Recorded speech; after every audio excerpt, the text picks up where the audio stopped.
Okay, in this week's episode of the Investors Corner, we are going to be talking about this. Myself and Andy are going to cover OpenRent.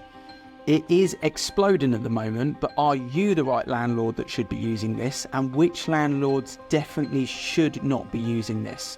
We're going to look at their forum, we're going to look at the Trustpilot reviews, and because I've got my laptop on me, I'm going to give you some statistics on what's going on with the rental market at the moment too. Let's get into the episode. Hi everyone, and welcome to the Investors Corner podcast. Today, myself, Ian Macbeth, and Andy Brown, we're going to be spitballing on some statistics. So if you want to know what has happened with rental prices and property count, and one overriding national market leader that's having a big trend and a big change, we're going to cover that. And we're going to talk about OpenRent as well.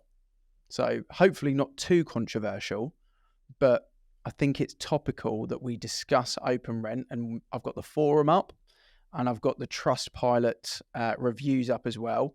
There's no agenda here. We're not going on a bashing or anything like that, but it's going to be interesting to read some of the comments on the OpenRent forum and just paint a little picture from your point of view as well.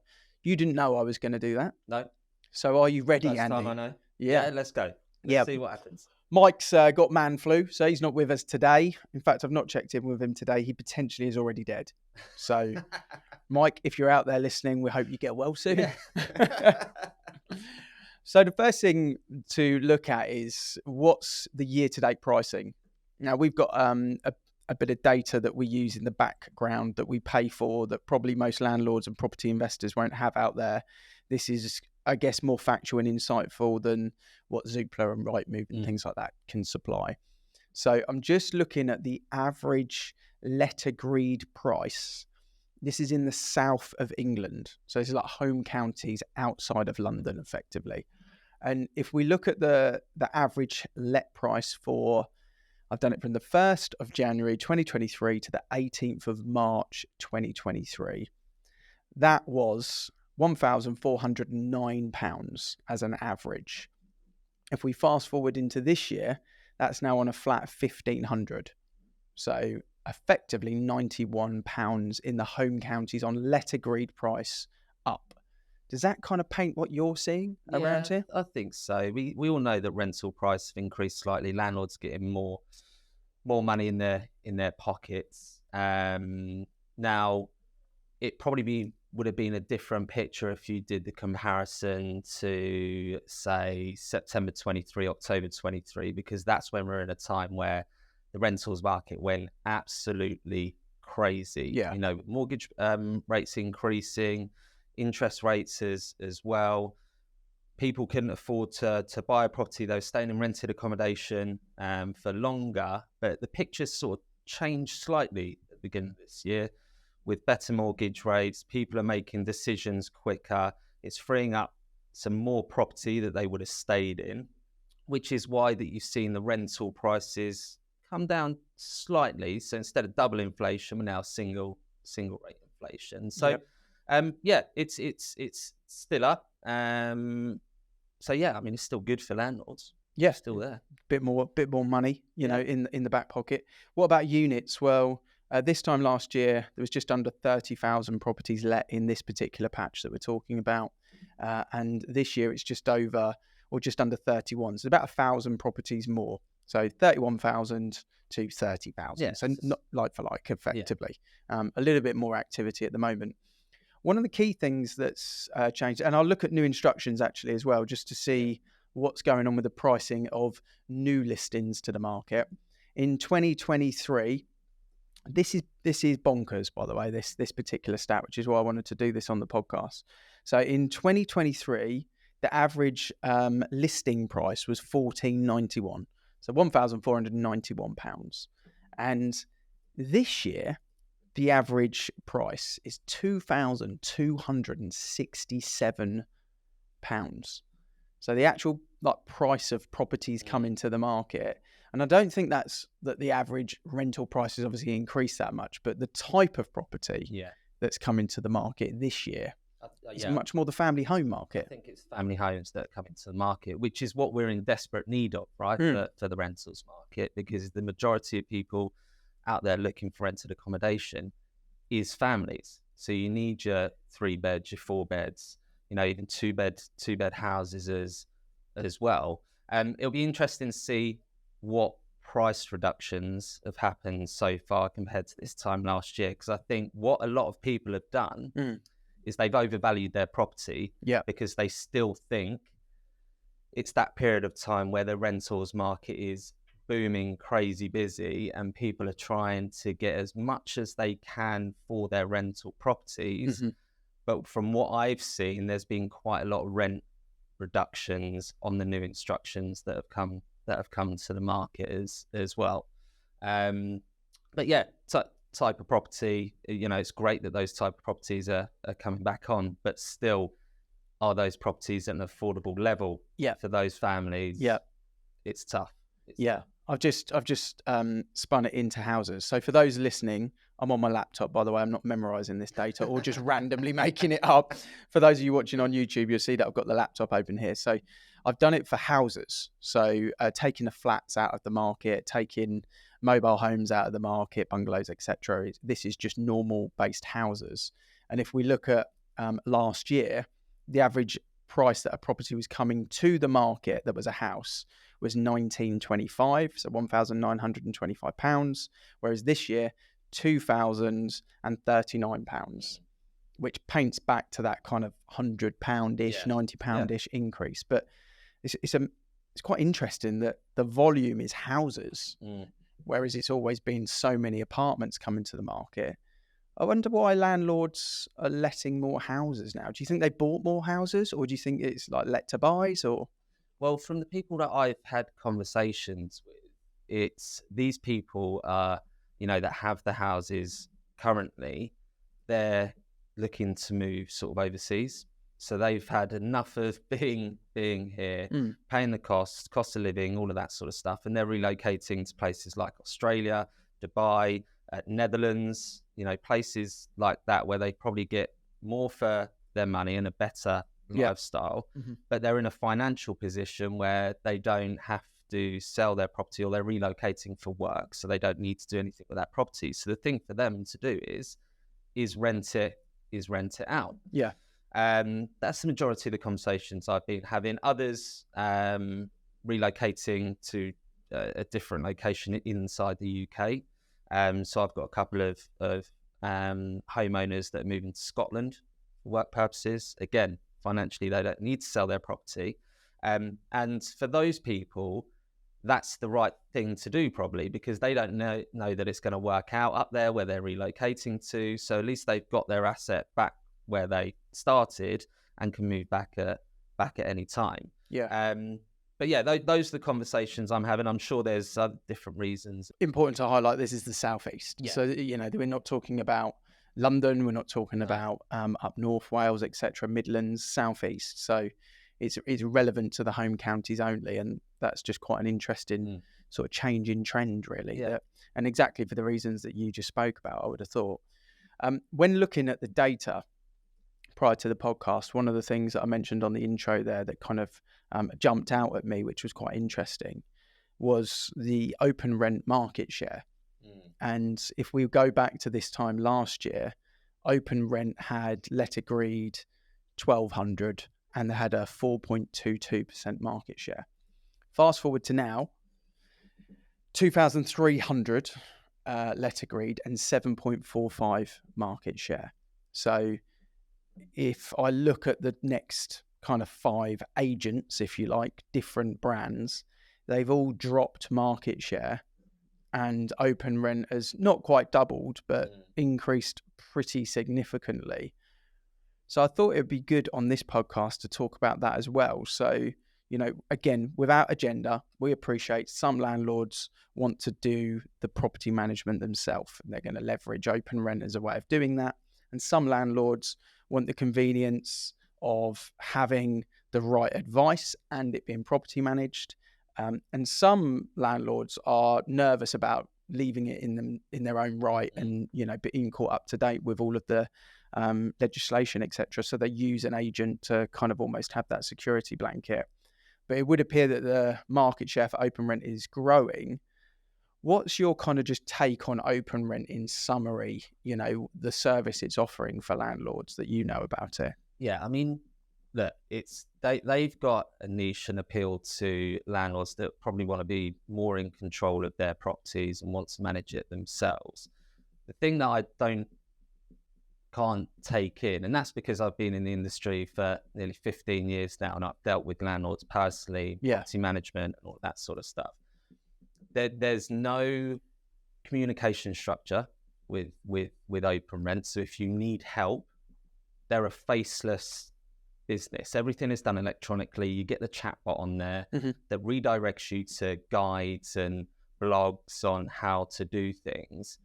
With me, I'd want that personal interaction with a human being, because I'm using a platform. Okay, say if it's the first time I've used this platform and I'm getting inquiries coming from tenants and trying to deal with the process myself, I'd still want to interact with a human being on making sure that I'm doing everything correctly. Yeah. Okay, so that they don't offer that. There's no communication element there. They're an online website. They don't offer things like property management. They haven't got a contractor database, so you can order things online. Don't know who the contractor is going out there. Yeah. So you effectively have to manage that all yourself. And the legalities of using OpenRent is that you can do the contract with them. Okay, so they will draw up the tenancy agreement for the landlord and tenant. They will serve the prescribed information to a tenant and serve the how to rent guide, which is great because that's what needs to be done to take away your liabilities on that. But they put the responsibility on you as a landlord to still serve the correct documents to a tenant at the correct times. Yeah. Okay, so are all landlords using OpenRent serving those documents to a tenant before they move into the property? Probably not, because it's their responsibility to. Yep. So I know some landlords that have served the documents to the tenant after they've moved in, because they weren't aware that it needs to be provided before they move in. So now they're at risk as a landlord because they haven't served the documents at the correct time. So OpenRent make it quite clear on their website that that's your responsibility. Yeah. They passed the buck there.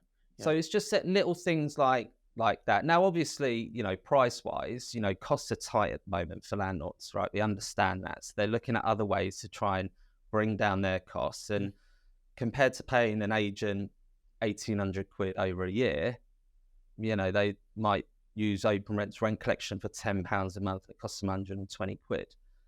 So they're trying to bring down the cost. But if something goes wrong with that tenancy, they will be paying more than 1,800 quid. Yeah, of course, yeah. So it's just things like that. It's a great platform for landlords that want to be in control, but the landlords that use it need to be clued up and spot on with all of their stuff, or else they'll end up paying more than they would an agent. Yeah, that's the key thing. And we see all the fear factor stories with landlords at the moment getting fined. And we all know that renting a property is leveraged in the tenant's favour should something go wrong, effectively. So I'm on the Facebook forum, actually. I just thought it was interesting just to flick through some of the recent comments. Someone's put on there, "Hi everyone, got tenants moving in next week.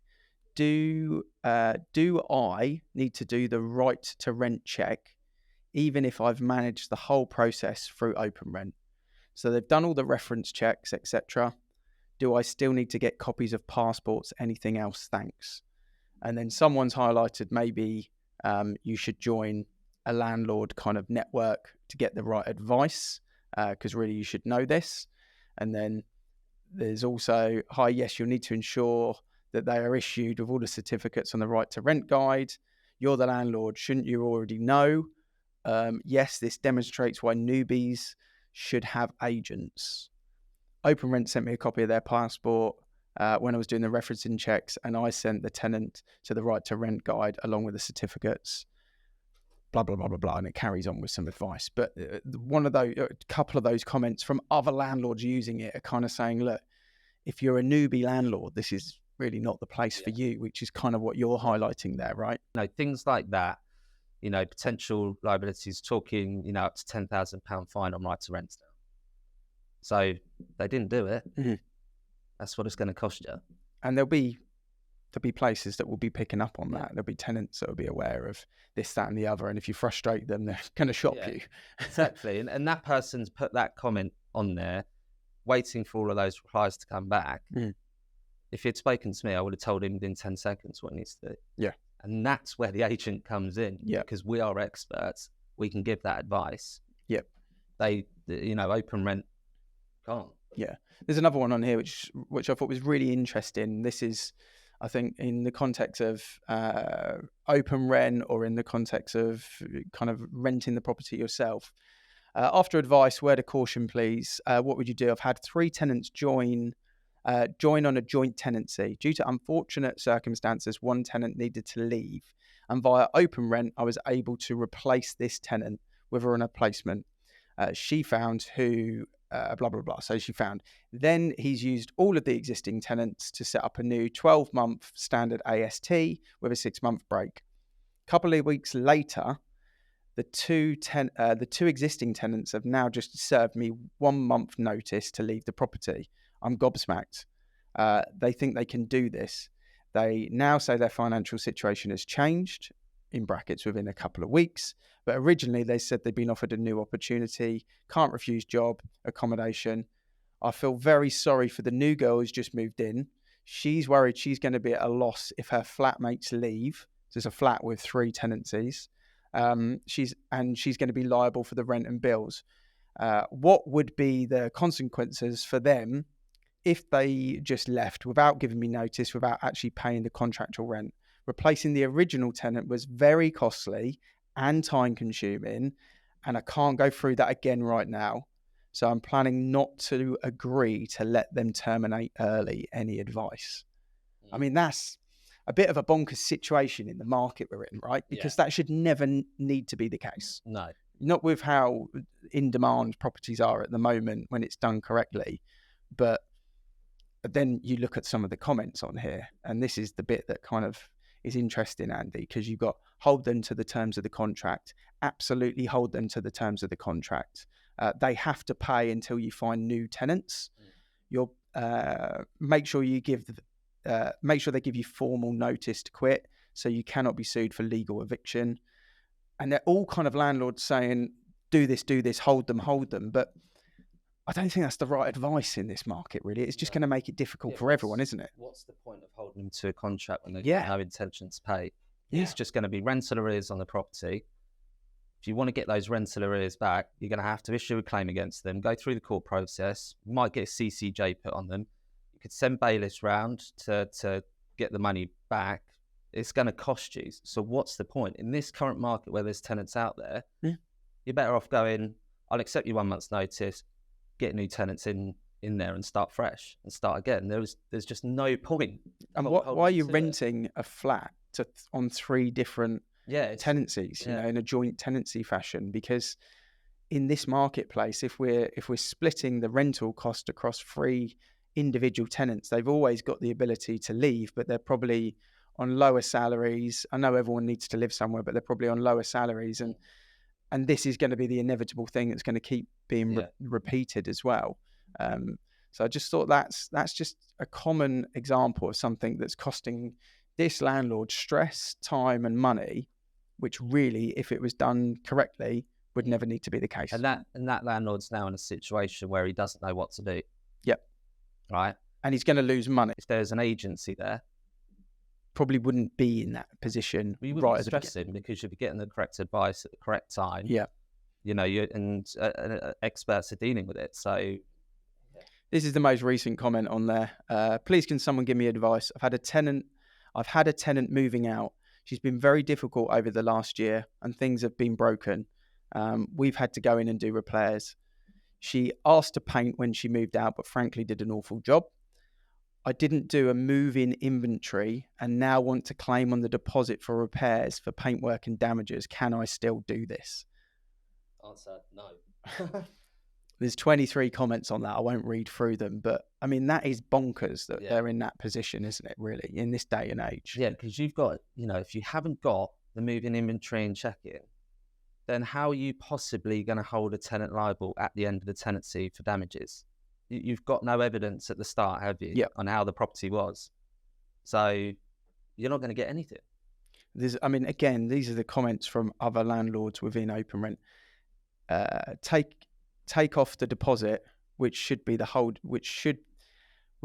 a holding contract in place, tell them your deposit from the change. Not fantastic English on that one, but effectively saying take the deposit off them. And then there's quite a few of those as well. Unless she agrees with the charges, you won't get very far with your claims unless you have before photos, unless you've done an inventory, which, is fair. As others have said, without an inventory, how can you prove the condition prior to moving in? For £150, I'd always recommend a professional inventory. Good advice.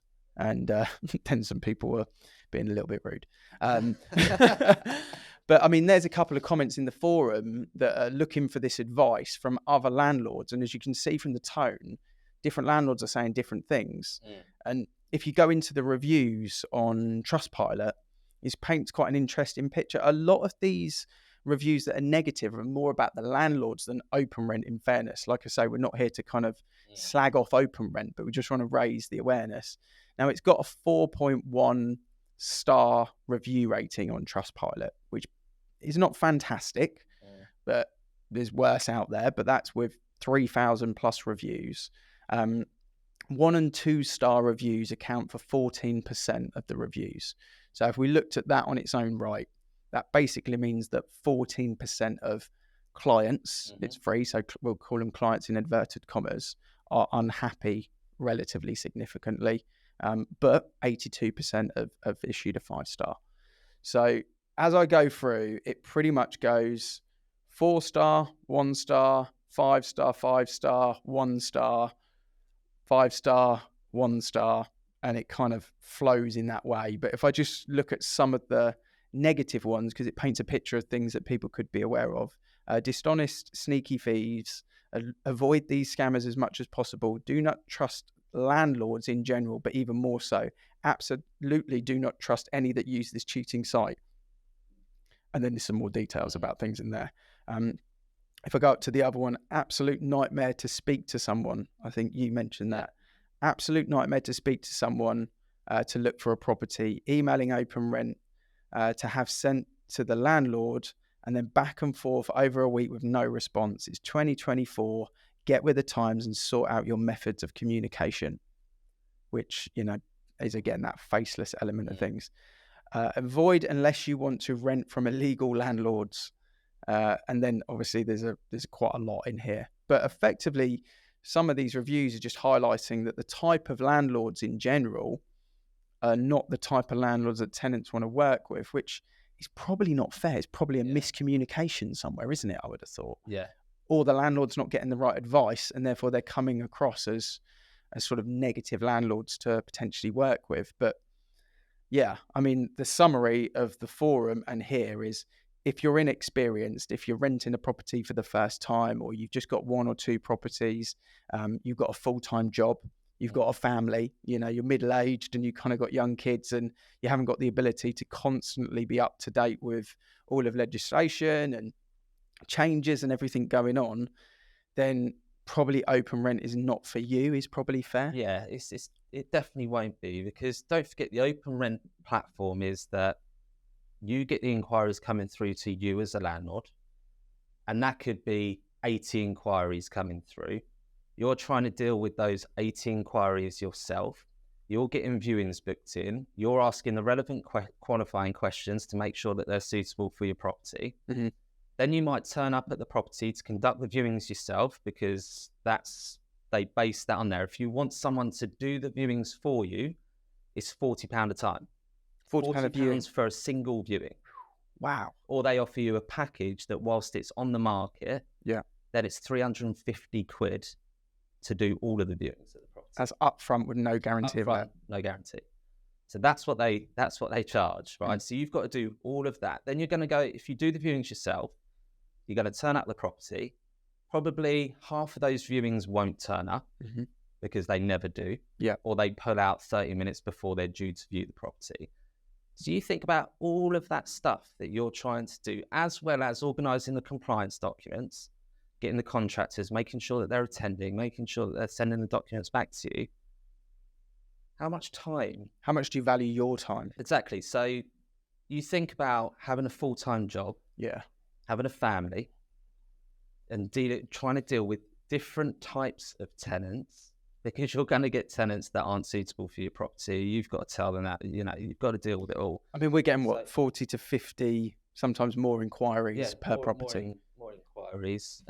We have to do the same thing as an agent in qualifying all of those people, getting them booked into the diary, doing all the viewings. That's why when people complain to me about the tenancy setup fee that we charge for all of the marketing, dealing with all of the inquiries, all of that sort of stuff. Well, actually, if you look at OpenRent, and they charge £69, inclusive of VAT, to use their platform where you get all the contracts and stuff. It's your own time that you're charging yourself. If you throw in all of the viewings that happen at the property, throw in what we do as an agent, actually, it's probably the same price as OpenRent. Yeah.